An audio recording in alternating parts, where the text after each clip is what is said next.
ಎಲ್ಲ ವಿದ್ಯಾರ್ಥಿಗಳಿಗೆ Kannada active teacher YouTube ಚಾನಲ್ಗೆ ಆತ್ಮೀಯವಾದ ಸ್ವಾಗತ. ಪ್ರಿಯ ವಿದ್ಯಾರ್ಥಿಗಳೇ, ಇವತ್ತಿನ ಈ ಒಂದು ವಿಡಿಯೋದಲ್ಲಿ ನಾವು 15 ಸಾಲುಗಳ ಮಹತ್ವದ ಗಣರಾಜ್ಯೋತ್ಸವದ ಭಾಷಣವನ್ನು ತಿಳಿದುಕೊಳ್ಳೋಣ. ತಾವು ನಮ್ಮ ಕನ್ನಡ ಆಕ್ಟಿವ್ ಟೀಚರ್ ಯೂಟ್ಯೂಬ್ ಚಾನಲನ್ನು ಸಬ್ಸ್ಕ್ರೈಬ್ ಮಾಡ್ಕೊಂಡಿಲ್ಲ ಅಂದರೆ ಈಗಲೇ ಸಬ್ಸ್ಕ್ರೈಬ್ ಮಾಡ್ಕೊಳ್ಳಿ ಮತ್ತು ಬದಿಯ ಬೆಲ್ಲನ್ನು ಒತ್ತಿ. ಇಲ್ಲಿ ನೆರೆದಿರುವ ನನ್ನೆಲ್ಲ ಗೌರವಾನ್ವಿತ ಅತಿಥಿಗಳಿಗೂ, ಶಿಕ್ಷಕರಿಗೂ ಹಾಗೂ ನನ್ನ ಪ್ರೀತಿಯ ಬಾಂಧವರಿಗೂ, ದೇಶ ಬಾಂಧವರಿಗೂ ಗಣರಾಜ್ಯೋತ್ಸವದ ಹಾರ್ದಿಕ ಶುಭಾಶಯಗಳು. ಪ್ರತಿ ವರ್ಷ ಜನವರಿ 26ರಂದು ನಾವು ಭಾರತದ ಗಣರಾಜ್ಯೋತ್ಸವವನ್ನು ರಾಷ್ಟ್ರೀಯ ಹಬ್ಬವಾಗಿ ಆಚರಿಸುತ್ತೇವೆ. 1947ರಲ್ಲಿ ನಮಗೆ ಸ್ವಾತಂತ್ರ್ಯ ಸಿಕ್ಕರೂ ನಮಗೇ ಆದ ಸ್ವಂತ ಸಂವಿಧಾನ ಜಾರಿಗೆ ಬಂದಿದ್ದು ಜನವರಿ 26, 1950ರಂದು.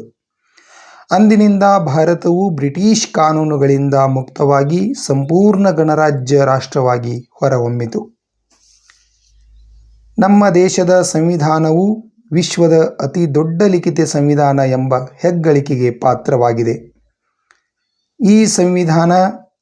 ಈ ಮಹಾನ್ ಸಂವಿಧಾನವನ್ನು ರೂಪಿಸಿದ ಕರಡು ಸಮಿತಿಯ ಅಧ್ಯಕ್ಷರಾದ ಡಾಕ್ಟರ್ BR ಅಂಬೇಡ್ಕರ್ ಅವರನ್ನು ಈ ದಿನ ನಾವು ವಿಶೇಷವಾಗಿ ಸ್ಮರಿಸಲೇಬೇಕು. ಸಂವಿಧಾನವು ನಮಗೆ ಸಮಾನತೆ, ಧರ್ಮನಿರಪೇಕ್ಷತೆ ಮತ್ತು ಅಭಿವ್ಯಕ್ತಿ ಸ್ವಾತಂತ್ರ್ಯದಂತಹ ಮೂಲಭೂತ ಹಕ್ಕುಗಳನ್ನು ನೀಡಿದೆ. ಗಣರಾಜ್ಯ ಎಂದರೆ ಪ್ರಜೆಗಳೇ ಪ್ರಭುಗಳು ಎಂದರ್ಥ. ಇಲ್ಲಿ ಅಧಿಕಾರವು ಜನರ ಕೈಯಲ್ಲಿದೆ. ಇಂದು ನಾವು ದೇಶದ ಗಡಿಯಲ್ಲಿ ನಮ್ಮನ್ನು ಕಾಯುತ್ತಿರುವ ವೀರ ಯೋಧರಿಗೆ ಗೌರವ ಸಲ್ಲಿಸುವ ದಿನವೂ ಹೌದು. ಸ್ವಾತಂತ್ರ್ಯಕ್ಕಾಗಿ ಪ್ರಾಣತ್ಯಾಗ ಮಾಡಿದ ಮಹಾತ್ಮ ಗಾಂಧಿ, ಭಗತ್ ಸಿಂಗ್, ಸುಭಾಷ್ ಚಂದ್ರ ಬೋಸ್ ಇಂತಹ ಮಹನೀಯರ ಬಲಿದಾನವೇ ಇಂದಿನ ನಮ್ಮ ಸಂಭ್ರಮಕ್ಕೆ ಕಾರಣ.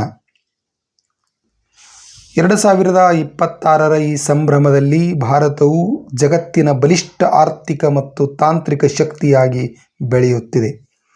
ವೈವಿಧ್ಯತೆಯಲ್ಲಿ ಏಕತೆ ಎನ್ನುವ ಈ ನಮ್ಮ ದೇಶದ ಬಹುದೊಡ್ಡ ಶಕ್ತಿಯಾಗಿದೆ. ನಾವು ಕೇವಲ ಹಕ್ಕುಗಳ ಬಗ್ಗೆ ಮಾತನಾಡದೆ ದೇಶದ ಪ್ರಗತಿಗಾಗಿ ನಮ್ಮ ಕರ್ತವ್ಯವನ್ನು ಪ್ರಾಮಾಣಿಕವಾಗಿ ನಿರ್ವಹಿಸಬೇಕು.